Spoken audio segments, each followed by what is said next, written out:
여러분, 우리 예수님께서 만약에 우리 교회에 오셔서 편지를 주신다면 어떤 말씀을 하실까? 그 편지의 내용은 무엇일까? 궁금하지 않으십니까? 우리가 계속해서 지금 요한계시록을 통해서 그 7교회, 예수님께서 그 편지를 주신 그 7교회에 대해서 지금 한 교회 한 교회를 지금 우리가 커버해 나가고 있습니다. 예수님께서 우리 교회를 칭찬하실까요? 책망하실까요? 아니면 둘 다 하실까요? 궁금합니다. 이 버가모 교회는, 오늘 우리가 보는 이 버가모 교회는 사실 둘 다 하셨습니다. 칭찬도 하셨고 또 책망도 하셨습니다. 이 버가모는 어떠한 곳일까요? 13절에 보니까 이렇게 말씀하십니다. 내가 어디 사는지를 내가 아노니 그랬습니다. 그러니까 버가모는 그 당시에 로마 시대 때 거기서 아주 중요한 그 행정도시였다고 합니다. 그래서 아시아 지역에서는 이 수도, 아시아의 수도라고 이렇게 불려질 수 있는 그러한 아주 중요한 도시로 사용이 되었다고 합니다. 그리고 또 거기는 그 교육이 굉장히 중요했습니다. 아주 중요한 교육 도시였습니다. 그래서 그 이집트에 있는 알렉산드리아 다음으로 큰 도서관이 있었습니다. 그래서 아주 교육에 굉장히 열정이 있었던 그러한 도시였습니다. 그 다음에 거기는 또 뿐만 아니라 종교 중심의 도시였습니다.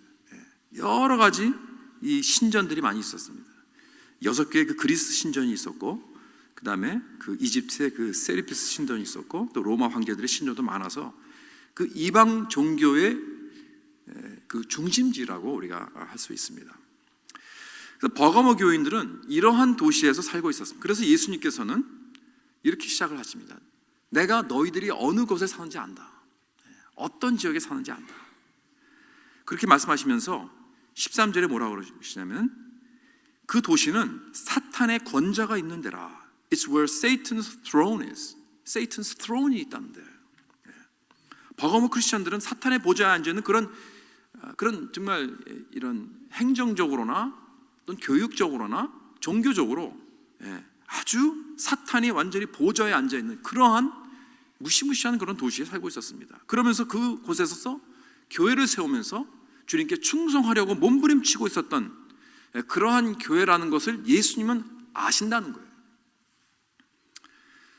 사랑하는 성도 여러분, 예수님은 우리가 어느 곳에 살고 있는지 아십니다. 세계 여러 곳에 퍼져 있는 많은 교회들, 그 교회들이 지금 어디 도시에 어느 곳에 세워져 있는지, 또 그 도시는 어떤 문제가 있는지, 어떤 그 스트러글이 있는지, 어떤 과제가 있는지 그것도 잘 아신다는 것입니다.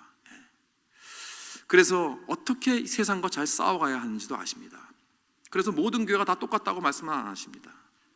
모든 교회는 각기 그 시대에 독특하게 또 그 환경과 독특한 교인들과 독특한 형편을 가지고 있다는 것을 예수님께서 인정하십니다. 그런데 버가모 크리스천들은 이런 어려운 환경 속에서 용기가 있었어요. 담대함이 있었습니다. 여러분, 이러한 정말 그 어려운 환경 속에서 교회가 한 가지 가져야 될 중요한 요소가 있다면 그것은 용기입니다. 그러한 아주 열악한 그런 환경 속에서 핍박이 많고 또 그러한 프레셔리 많은 그런 환경 속에서 교회가 survive 뿐만 아니라 thrive를 하려면 그냥 생존하는 것이 아니라 그 안에서 계속해서 자라나고 계속해서 퍼져나가려면 용기가 있어야 된다는 거예요. 그런데 바로 이 버가모 교회는 그러한 용기가 있었습니다.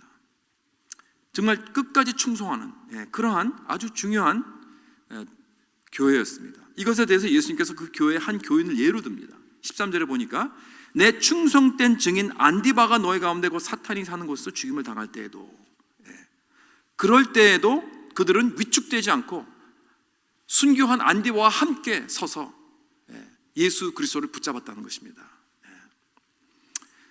전통에 의하면 그 안디바라는 사람은 사도 요한이 안수를 해서 버가모의 감독으로, 버가모 교회 감독으로 세운 자라고 했습니다. 그런데 그 자가 이제 귀신을 쫓아내고 하는 어떤 그런 사역을 하면서 그 도시에 있는 어떤 종교인들의 은혜서 아주 심한 그 핍박을 받고 결국에는 그들이 짓는 어떤 그 사탄의 그 제단에 되는 어떤 그렇게 해서 순교하게 된 그러한 최후를 만났습니다. 그럼에도 불구하고 참 이렇게 저 픽처를 보시면 아십니다. 저게 이제 옛날에 그 안디바라는 감독이 저러한 곳에 이렇게 불타서 이렇게 죽은 그런 전통이 있습니다. 그런데 그런 상황 속에서도 이 버가모 교회는 그와 함께 믿음에 서 있었어요. 타협하지 않았습니다. 그래서 이 부분에 대해서 예수님은 버가모 교회를 칭찬하십니다. 여러분 참 이런 죽음의 압박감 속에서 죽음 앞에서 끝까지 예수 그리스도를 놓지 않고 타협하지 않고 충성하는 그런 모습에 예수 그리스도는 감동을 받으시고 칭찬하셨습니다. 내가 너희들이 얼마나 지금 큰 어려움과 고난과 환경 속에 있는지 잘 안다. 그러나 끝까지 나를 저버리지 않고 나를 붙잡았다. 잘했다. 장하다 하면서 칭찬하십니다. 그런데 예수님은 이 교회를 두 가지로 책망을 하십니다. 14절과 15절에 나옵니다. 그것은 발람의 교훈을 지키는 자들이 그 교회에 있다는 것이고, 그 다음에 둘째로는 니골라 당의 교훈을 지키는 자들이 그 교회에 있다는 거예요. 다시 말해서 그 교회가 발람의 교훈을 받아들이는 자들을 허용했고 니골라 당의 교훈을 허용했다는 거예요. 다시 말해서 왜 이런 암 같은 존재를 내부적으로 받아들이느냐. 그러니까 그들이 외부적으로 당하는 그러한 고난은 잘 견뎌냈습니다. 정면으로 들어오는 그러한 핍박은 잘 건져냈습니다. 그런데 내부적으로 암 같은 그러한 현상, 그러한 존재들은 허용해서 타협했다는 거예요. 이게 문제라는 것입니다. 그러니까 버가모 교회의 문제는 내부적입니다. 크리스찬들의 마음과 말과 생각과 믿는 진리를 타협한 것입니다. 여러분, 사탄은요 우리를 공격할 때 그저 외부적으로 핍박하고 망치를 두드리시지, 그렇게 하다가 안 되잖아요. 그러면은 이렇게 뒷문으로 들어옵니다. 은근히 걸림돌을 놓고 사람들을 유혹합니다. 서로 싸우게 하고 갈라지게 하고 그리고 음행하고 이러한 여러 가지 나쁜 가르침, 이런 것들을 허용하게 하는 것입니다. 그러니까 내부적으로 일어나는 병이 있다는 거예요. 욕심과 음행과 우상숭배와 잘못된 가르침, 이런 것들을 교회 안에서 허용하고 있었다는 것입니다. 그래서 오늘 아침 그것이 무엇인지 한번 보면서 우리 교회도 어떻게 하면 이런 사탄의 공격과 유혹을 방어하여 끝까지 충성하는 교회로 예수 그리스도께 칭찬을 받고 예수님께서 기뻐하시는 그런 교회가 될 수 있기를 주님의 이름으로 축원합니다. 우선 발람의 교훈이 무엇입니까? 발람은 아시는 분들은 아시겠지만 구약에 나오는 인물입니다. 민수기에 보면 모세가 이제 이스라엘 백성들을 이끌고 모압 광야를 지나가는데 모압 왕 발락이라는 사람이, 여러분 이렇게 헷갈리지 마십시오. 발람과 발락이 다른 사람입니다. 발람은 그 당시에 아주 용했던 점술가였습니다. 발락은 모압 왕이었어요. 근데 이 모압 왕이 이스라엘 백성들이 쫙 오는 것을 보고 겁이 났습니다. 우리가 이들을 무찌를 수 있는 어떤 그런 힘이 없을 것 같다. 그래서 발람이라는 이 점술가를 고용을 해서 그들에게 저주를 하게 하는 거예요. 그래서 그들의 신이 약해지면 우리가 그들을 이제 물리칠 수 있겠다라고 이렇게 생각한 거죠. 근데 이제 발람이 그렇게 제시를 받았습니다. 돈을 줄 테니까 이들을 저주해라. 그래서 발람이 하나님께 물어봤어요. 물어봤더니 하나님이 그들을 따라가지 말라고 합니다. 그 백성을 저주하지 말라. 그 백성은 축복받은 백성이다. 그렇게 말씀하셨습니다. 그런데 이제 이 발람이 돈의 욕심 때문에 결국에는 처음에는 하나님께 순종하는 것 같다가 결국에는 돈의 욕심 때문에 따라갑니다. 따라가서 이제 발락이 원하는 대로 그 높은 산에 올라가서 저주를 하지도 못하고 축복을 하는 거예요, 대신. 하나님께서 주시는 말씀만 하라 그랬으니까. 그리고 또 다른 곳에 가서 또 했더니 또 축복합니다. 또 다른 곳에 가서 했더니 또 축복합니다. 이게 4번씩 이렇게 축복을 하는 거예요. 그러니까 다시 말해서 이 사람이 분명히 하나님의 쓰임을 받긴 받았어요. 그러나 발람이라는 사람은 어떤 사람인가? 이 사람은 그의 행동과 마음이 달랐습니다. 그의 말과 그의 마음이 달랐습니다. 말과 행동은 옳게 하지만 그의 마음은 뭔가 가득 들어 있었어요. 그게 무엇이냐면 욕심입니다. 돈과 재물에 대한 욕심이에요. 그러니까 그는 우리가 위선자라고 할 수 있겠죠. hypocrite. 그러니까 하나님께서 이걸 보신 거예요. 그러니까 하나님께서 그들에게 따라갈까요? 하고 자꾸 물으니까 그래 그럼 가라 그렇게 허락하십니다. 여러분, 많은 경우요 우리는 하나님이 원하시는 것이 뭔지 압니다. 하나님께서 우리에게 명령하셨습니다. 하나님의 뜻이 뭔지 우리는 알고 있습니다. 많은 사람들은 압니다. 여러분, 우리가 모르는 게 아니에요. 그런데 우리가 거기에 대한 순종하는 마음이 없어요. 이게 문제이지요. 그렇죠? 그래서 이 발람과 같이 하나님의 뜻을 알고도 다시 물어봐요. 어떻게 할까요? 너 내 마음 알잖아. 내가 원하는 거 알잖아. 그래서 또 다시 물어봅니다. 많은 경우 우리가 그런 신앙생활을 하고 있습니다. 우리는 분명히 압니다. 내가 뭐를 해야 될지. 그러나 우리의 답은 뭐예요? 기도해 보겠습니다. Sounds very holy. 거룩해 보입니다. 거룩한 사운드입니다. 그러나 그것은 핑계입니다. 그렇죠. 우리가 할 마음이 없는 거예요. 그러니까 여러분 순종하십시오. 기도하지 마세요. 기도하지 말고 순종하십시오.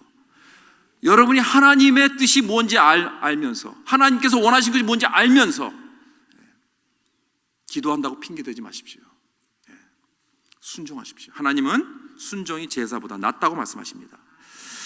그렇기 때문에 그러나 우리가 자꾸 고집 부리면요 그냥 내버려 두세요. 그래 가라 해라. 여러분, 하나님께서 허락하신다고 그것이 하나님께서 기뻐하시는 것이 아닙니다. 착각하지 마십시오. 발람도 가겠다고 하니까 그래 가도록 내버려 뒀습니다. 그러나 그 다음날 아침에 발람이 나귀를 타고 가니까 하나님께서 어떻게 하셨어요? 천사를 보내십니다. 그래서 그 나귀를 막았죠. 참 재밌는 장면입니다. 그 아주 유명한 장면 여러분들 아시죠? 발람이 나귀를 타고 가는데 나귀가 스탑을 합니다. 가지를 않아요. 왜요? 칼을 든 천사를 봤기 때문에. 그런데 발람은 보지를 못해요. 그러니까 이 발람이 나귀를 막 때립니다. 그러니까 이 나귀가 어떻게 돼요? 말을 하기 시작합니다. 그 무슨 동화에 나오는 무슨 이야기 같죠? 무슨 만화 이야기 같죠? 여러분, 나귀가 말하는 게 믿겨지지 않습니까? 믿습니까? 믿겨지지 않습니까? 믿습니다. 그렇죠? 왜요? 왜 이게 어렵지 않아요? 왜 이게 믿겨지지? 왜 이것이 뭐 그렇게 어려운 게 아닐까요? 여러분, 만물을 창조하신 하나님께서 나귀 정도 말하게 하는 게 그게 뭐가 이렇게 어려워요? 그렇죠? 아무것도 아닙니다. 더 웃기는 건 뭐냐면 이 발람이 나귀에게 그냥 대답을 하는 거예요. 계속 대답을 해요. 아무 일 안 하는 것처럼. 그게 더 놀랍더라고요, 저는. 그렇죠?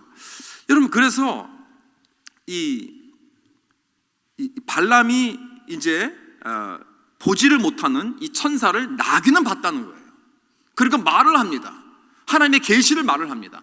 이것은 무엇을 말해주고 있는가? 여기 영적인 원칙이 있어요. 이것을 발람의 나귀의 프린시플입니다. 발람의 나귀 영적 원칙이라고 있습니다. 그건 뭐냐면 내가 하나님의 뜻을 깨닫지 못하고 내가 하나님에게 자꾸 이렇게 불순종하며 나아가면 하나님께서 이 나귀 같은 자들을 사용하셔서 나에게 말씀해 주시는 거예요. 여러분, 하나님은 나귀 같은 자를 사용해서 하나님의 옳은 진리의 말씀을 나에게 해주신다는 말씀입니다. 내가 잘못할 때, 내가 깨닫지 못하면 나보다 못한 이 나귀 같은 존재를 통해서 나에게 말씀해 주시고 깨닫게 해주시는 이 진리가 있습니다. 나귀는요 영어로 욕입니다. 제가 말은 안 하겠지만 영어로 그 나귀란 단어가 있는데 그걸 욕이에요. 이게 그만큼 아주 비하하게 아주 어리석고 바보 같은 그러한 자를 말할 때 이 나귀라고 그래요. 그 A로 시작하는데 거기까지만. 그런데 이 나귀가 진리를 말하는 거예요. 보는 거예요, 여러분. 그러나 여러분, 나귀 같은 존재를 함부로 여기지 마십시오. 업신 여기지 마십시오. 그가 날 살릴 수 있습니다. 그가 진리를 말할 수 있습니다. 그렇죠? 이것을 발람의 나귀 원칙이라고 말합니다. 혹시 누가 날 비판할 때 잘 들으십시오. 왜냐하면 그 말씀이 진리일 수 있습니다. 하나님의 말씀일 수 있습니다. 비록 그가 나귀 같은 자라 할지라도 하나님이 그 사람을 통해서 나에게 말씀하실 수 있습니다. 그러니까 겸손하게 영적으로 눈을 뜬 사람은 어떠한 사람이 나에게 지적을 해도 겸손하게 그걸 받아들여요. 진리라면, 그것이 사실이라면 이런 사람이 바로 영적으로 눈을 뜬 사람입니다. 그런데 성경에서 발람의 얘기를 통해서 인용한 것이 이제 구약에 5번 나오고 신약에 3번 나오는데, 그럴 때마다 발람은 아주 부정한 그런 인물로 이렇게 말을 하는데요. 여기 그 본문에도 나오지만 베드로후서와 유다서에서 발람의 이야기를 나오면서 뭐라 그러냐면, 발람은 불의의 삭스 사랑했다고 했습니다. 다시 말해서 돈의 욕심에 눈이 먼 사람이에요. 그렇게 평가를 합니다. 여호수아에서 보면은 이스라엘이 가나안 땅을 점령했을 때 발람이라는 자가 칼로 멸망을 당합니다. 죽임을 당합니다. 이런 왜 발람이 이렇게 망했는가? 민수기에 보면 발람이 이스라엘 백성을 축복하고 난 후에 어떤 일이 있었냐면요, 이스라엘 백성이 모압 그 여자들에게 유혹을 당하여서 남자들이 bunch of them 완전히 몰려가서 그들이 믿는 그 신당에 올라가서 우상숭배를 하고 음욕을 하고 이러한 짓들을 했던 거예요. 하나님의 진노가 임하였습니다. 그래서 24,000명이라는 남자가 전멸을 당했습니다. 나중에 모세가 이 사건을 뭐라고 했냐면 발람의 꾀라고 말했습니다. 발람의 꾀. 오늘 본문 14절에 보면 발람의 교훈이 뭐냐면, 발람이 모압 왕 발락을 가르쳐서 이스라엘 자손 앞에 걸림돌을 놓아 우상의 제물을 먹게 하고 또 행음하게 한 짓이라고 했습니다. 그러니까 구약 그 민수기에는 그 사건이 정확하게 나와 있지는 않지만 그 이야기가 발람과 발락이 그러고 나서 헤어졌다고만 했는데, 헤어지기 전에 분명히 무슨 이야기가 있었어요. 왜냐하면 발람이 이제 가면서 뭐가 생각이 났을까요? 그 상금이 생각이 난 거예요. 돈이 생각이 난 거예요. 야, 이제 내가 이 돈을 못 받게 생겼구나. 발락이 다 준다고 다 준비해놨는데 그 돈이 아까운 거예요. 그래서 발락에게 잠깐 내가 얘기 좀 하자. 내가 지금 솔직히 말해서 하나님께서 얘기를 못하게 해서 내가 그 저주를 못했는데 다른 방법이 있다. 내가 다른 방법을 가르쳐줄 때 그냥 나에게 상금을 달라. 그 방법이 뭐냐? 당신들에게서 그 모압 여자 중에서 제일 예쁜 여자들을 많이 모아다가 그 이스라엘 백성 남자들에게 풀어라. 그들을 꼬셔라. 유혹해라. 음행해라. 그리고 데리고 와서 당신들이 믿는 이 우상 숭배를 섬기게 해라. 그러면 당신들이 손 하나 까딱하지 않고 하나님이 그 백성들을 치실 것이다. 이 방법을 가르쳐 준 거예요. 네. 그렇죠? 그래서 그렇게 된 겁니다, 여러분. 이게 바로 발람의 교훈입니다. 발람의 가르침입니다. 발람의 꾀입니다. 네. 여러분, 사탄은 오늘도 그런 방법으로 그 백성을 유혹하고 있다는 사실을 기억하시기 바랍니다. 발람의 교훈은 믿음의 공동체로 하여금 세상과 타협하게 하는 것입니다. 버가모 교회는 바로 그것을 행하였다는 거예요. 그들은 정면으로 핍박이 오는 그 사탄의 그 방법에서는 아주 당당하게 굳건하게 서 있었습니다. 절대로 굽히지 않았습니다. 교우 중 안디바가 순교를 당했는데도 두려워하지 않게 담대하게 믿음을 지켰다고 했습니다. 영적 승리를 거두었습니다. 어쩌면 그때 주위의 모든 교회들의 대상이 되었을 것입니다. 칭찬의 대상이 되었을 것입니다. 야, 이거 봐라, 우리가 이렇게 단단하게, 아무리 그들이 이렇게 우리에게 이런 핍박을 해도 우리는 흔들리지 않는 우리 교회다 하고 자랑했을지 모르겠습니다. 자만하고 있었을지 모릅니다. 그런데 이때 스니크 어택, 사탄이 스니크 어택으로 뒷문으로 들어온 거예요. 여러분, 우리가 영적으로 놀라운 승리를 경험하고 나면요, 어떤 영적으로 마일스톤을 이루고 나서 큰 성과를 거두고 난 다음에 여러분 조심해야 돼요. 사탄은 늘 이때를 기다립니다. 왜냐하면 여러분, 영적으로 우리가 높이 가면 높이 갈수록 떨어지는 것도 심하기 때문에 그렇습니다. 그래서 어떨 때는 모든 것이 다 잘 되도록 하나님, 이 사탄이 그냥 내버려 둡니다. 유혹 안 합니다. 공격하지 않습니다. 그렇다고 사탄이 지금 노리고 있지 않다는 게 아닙니다. 내가 하는 일이 잘 되고 내 사역이 잘 되고 막 열매가 맺고 그런다고 해서 내가 혹시 영적인 가드를 내린다면 사탄은 그것을 치고 들어오는 것입니다. 주로 우리는 인생에 어려움이 올 때, 어떤 위기에 처했을 때 새벽 기도가 꽉꽉 차더라고요. 그렇죠? 한국에서는 그렇다면요, 애들 입시 시험 칠 때는 어머니들이 그냥 새벽 기도가 꽉꽉 찬대요. 근데 입시가 끝나면 싹 없어진대요. 그 참 어리석은 거죠. 사탄은 모든 것이 잘 되어가고 있을 때, 내가 성공했을 때, 내가 한숨을 놓았을 때 그때 치고 들어간다는 거예요. 여기 버거머 교회 같이 말입니다. 정면으로 핍박이 올 때는 목숨을 내걸고 굳건히 지켰습니다. 잘 막아냈습니다. 그런데 은근히 몰래 놓은 걸림돌에 넘어지는 거예요. 이 두 가지, 우상숭배와 음행에 넘어간 것입니다. 어떻게 해요? 믿음을 타협했기 때문에, 허용했기 때문에. 여러분, 타협이란 허용에서부터 시작하는 것입니다. tolerance. 이거 허용하고 저거 허용하고. 여러분, 교회가 이거 허용하고 저거 허용하면요, 결국은 넘어가게 되어 있어요. 이렇게 교회가 넘어가는 겁니다. 그러나 왜 교회가 이렇게 허용하는 걸까요? 그 동기가 무엇일까요? 결국 하나님에게 인정을 받으려 하는 것이 아니라 사람에게 인정받고 세상에게 인정받으려고 하는 그런 동기가 있다는 것입니다. 여러분, 우리는 세상 속에 있지만 세상에 속하지는 않았습니다. 기억하십시오. 세상과 구별된 공동체입니다. 여러분, 우리가 세상을 쫓아가려고 하면 안 됩니다. 세상에게 인정받으려고 하고 세상을 기뻐하게 하게 되면 우리는 타협하는 것입니다. 사랑하는 성도 여러분, 우린 이미 하나님의 인정을 이미 받았습니다. 세상에게 인정하고 받으려고 노력할 필요가 없는 것입니다. 우리는 하나님을 기뻐해 드려야 됩니다. 하나님만 쫓아가는 우리 교회가 될 수 있기를 주님의 이름으로 축원합니다. 뿐만 아니라 버거머 교회는 진리와도 타협을 했어요. 지금 15절에 보니까 니골라당의 교훈을 지키는 자들을 허용하고 있었다고요. 이 니골라당이라는 것은 첫 번째 교회인 에베소 교회에서도 이 문제가 있었어요. 그러니까 정확하게 이 니골라당이 무슨 이단인지는 잘 모르겠지만 여러 가지 의견이 있습니다. 그러나 정확한 잘 모르죠. 그러나 그 당시 교회를 침입하고 있던 어떤 이단 티칭이었어요. 그런데 에베소 교회는 분명히 니골라당을 철저하게 허용하지 않았습니다. 그래서 칭찬을 받았죠, 예수님에게. 그런데 이 버가모 교회는 니골라당의 티칭을 허용을 한 거예요. 놔둔 거예요, 그냥. 그렇죠?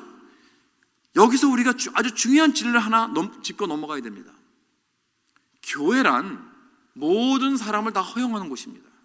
모든 사람을 다 받아주는 것. 그 사람이 어떠한 생각을 갖고 있든지, 어떠한 배경의 사람인지, 어떠한 가르침에 있는 사람인지, 어떤 라이프스타일을 살고 있는지 상관없습니다. 어떤 죄를 짓고 사는 사람, 모든 죄인이 다 모이는 곳이 교회입니다. 그래서 어떠한 사람들도 와서 복음으로 변화받고 은혜받고 하나님 앞에 돌아오게 하는 곳이 교회예요. 그렇죠? 우리는 그래서 어떤 사람 다 받아요. 여러분, 우리가 죄인은 사랑하지만 죄인은 미워합니다. 그렇죠? 그러나 죄인은 사랑합니다. 다 받아주는 거예요. 그러나 만약에 어떤 잘못된 사상을 가지고 있는 사람이 자꾸 그 잘못된 사상을 퍼뜨리고 다니고 교회를 어지럽게 하면 절대로 그건 허용하면 안 됩니다. 교회에서, 성경에서 분명히 그런 사람들 쫓아내라 그랬습니다. 그러나 그런 사람들을 허용을 하면 안 되는 거예요. 그런 거 하게 되면 이제 넘어가는 겁니다, 교회가. 마치 그 사이비, 그렇죠? 그 신천지 같은 사람들이 그런 사람들 아닙니까? 교회에 싹 들어와가지고 열심히 일합니다. 그래서 사람들에게 인정을 받고 트러스트를 빌드하고 난 다음에 자기들의 이단적인 가르침을 가르치는 거예요. 이런 사람들은 철저하게 교회에서 허용하면 안 되죠. 내쫓아야 됩니다. 여러분, 왜냐하면 그런 자들을 허용하게 되면, 그런 암 존재 같은 자를 허용하게 되면 그것은 이단을 허용하는 거나 마찬가지입니다. 그러면 이건 시간 문제예요, 교회가 넘어가는 것은. 그런데 버가모 교회가 이런 타협을 한 거예요. 아주 위험한 그런 아주 처지에 있었습니다. 그래서 이 편지는 지금 예수님께서 이제 마지막에 버가모 교회에게 먼저 경고와 격려와 용기를 줍니다.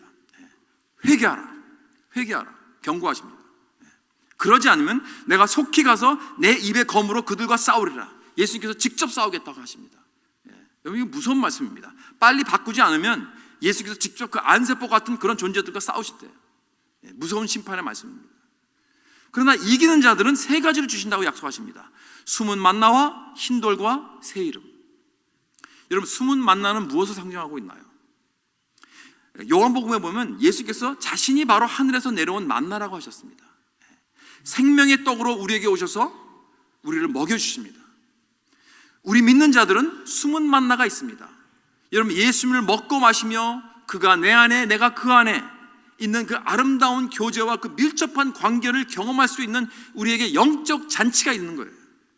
숨은 만나란 그래서 말씀을 통하여, 교회를 통하여, 성찬을 통하여 주님과 깊고 친밀한 관계를 세워나가는 것을 말하고 있는 것입니다. 이것을 주시겠다는 거예요. 바로 예수님 몸 자신이죠. 그 다음에 우리에게 흰돌을 주신다고 약속하십니다. 우리가 견디고 이기면 흰돌을 주신다. 옛날에는 재판소에서 이 배심원들이 흰돌과 검은 돌이 있었대요. 그래서 유죄면 검은 돌 딱 나타납니다. 그거는 유죄라는 선포를 하는 거예요. 그러나 무죄라는 것은 흰돌입니다. 흰돌을 나타내는 건 무죄다. 그 사람은 그렇게 선포한다고 합니다. 또한 어느 페스티벌이나 어떤 잔치에 들어가려면 이 흰돌이 있어야 된다고 합니다. 그래서 흰돌은 입장표를 상징하는 것입니다. 여러분, 누구든지 예수를 구주로 믿으면 예수 그리스도의 십자가의 보혈로 인하여 우리의 모든 죄가 다 눈같이 휘어져서 무죄로 선언이 되고 하나님 아버지께서 베푸시는 이 천국의 이 신부, 혼인 잔치에 우리가 신부로 들어갈 수 있다는 것입니다. 이것이 바로 흰돌이 상징하고 있는 놀라운 축복입니다. 여러분, 우리가 잘나서 들어가는 것이 아닙니다. 우리가 노력해서 들어가는 것이 아닙니다. 우리가 어떤 희생해서 들어가는 것이 아닙니다. 오직 주님이 주신 흰돌이 있어야 되는 것입니다. 오직 믿는 자에게만 주시는 이 흰돌입니다. 이건 영원한 잔치에 들어가는 엔트런스 티켓입니다. 이 세상에서는 우리가 주 예수 그리스도를 높이고 우리가 믿음을 타협하지 않으면요, 우리를 제외합니다. 잔치에 들어가지 못하게 합니다. 그들이 모이는 곳에 우리가 제외되고 소외되고 멸시천대 당하고 거절당하고 외면당할 것입니다. 그러나 예수님 우리에게 흰돌을 주신다고 약속하셨습니다. 여러분, 우리가 흰돌이 있으면 됐잖아요. 이 세상에서 다른 것을 다 받아주지 않아도 흰돌만 있으면 되잖아요. 그렇죠? 이 흰돌로 천국 잔치에만 들어간다면 이 세상에 있는 그까지 잔치들 우리가 초청받지 못하고 못 들어가면 어때요? So what? 그렇죠? 이런 놀라운 흰돌을 우리에게 주신다고 약속하셨습니다. 이제 마지막으로 새 이름을 기록해서 주신다고 말씀합니다. 주님이 나에게 새 이름을 주신대요. 이게 도대체 무슨 의미인가? 새 이름. 여러분, 하나하나 다 예수님께서 그 준비하신 새 이름이 있다는 거 여러분 아십니까? 그 뭔지 아세요? 모르죠? 그때 가서 알게 될 것입니다. 다우너 그레이 바운하우스라는 목사님이 새 이름이 뭔가에 대해서 이렇게 주석을 썼습니다. 나를 잘 모르는 사람은 날 박사라고 부릅니다. 날 잘 아는 사람들은 목사님이라고 부릅니다. 내 아이들은 날 아빠라고 부릅니다. 우리 어머니는 날 아들이라고 부릅니다. 그러나 인간 중에서 가장 밀접한 관계인, 가장 친밀한 관계인 결혼 관계에서 내 아내가 나를 부르는 이름이 있습니다. 그 이름은 극비밀이기 때문에 공개할 수가 없습니다. 그 이름은 오직 제 아내가 있을 때만 사용되는 아무도 모르는 이름이 나에게 있습니다. 그렇게 말씀하세요. 그게 새 이름이라는 거예요. 여러분, 혹시 여러분도 배우자만 아는 이름이 있나요? 저는 있어요. 근데 안 가르쳐 드려요. 여러분, 이건 이 새 이름은 무슨 말을 하시는 건가? 이것은 예수님과의 그 친밀감을 말하고 있습니다. 그 intimacy. 여러분, 이렇게 극복하고 이기는 자들에게 약속된 그 예수 그리스도와 친밀한 이름이 우리를 위하여 준비되어 있다는 말씀입니다. 우리 주 예수 그리스도께서 우리를 신부로 맞이하는 그날, 아무도 모르는 이름, 천사도 모르는 이름으로 우리의 귀에 속삭여 주실 줄 믿습니다. 여러분, 우리가 사는데 예수님께서 다 아신다고 했습니다. 내가 어디서 지금 타협하고 있는지, 내가 지금 영적 전쟁에서 어디서 지고 있는지, 내가 있는 그 자리, 그 위치, 그 형편, 다른 사람들은 몰라도 예수님은 아십니다. 그리고 우리에게 말씀하십니다. 회개하라. 허용하지 마세요. 타협하지 마세요. 이기는 자가 되세요. 여러분, 내가 지금 타협하고 있다면 돌아서십시오. 예수님 위해서 다시 굳건히 서세요. 이 세 가지 약속을 바라보세요. 숨만나, 흰돌, 새 이름, 이 약속을 꼭 붙잡고 끝까지 이기고 충성하여 예수님의 칭찬받는 저와 여러분, 우리 교회가 될 수 있기를 주님의 이름으로 축원합니다.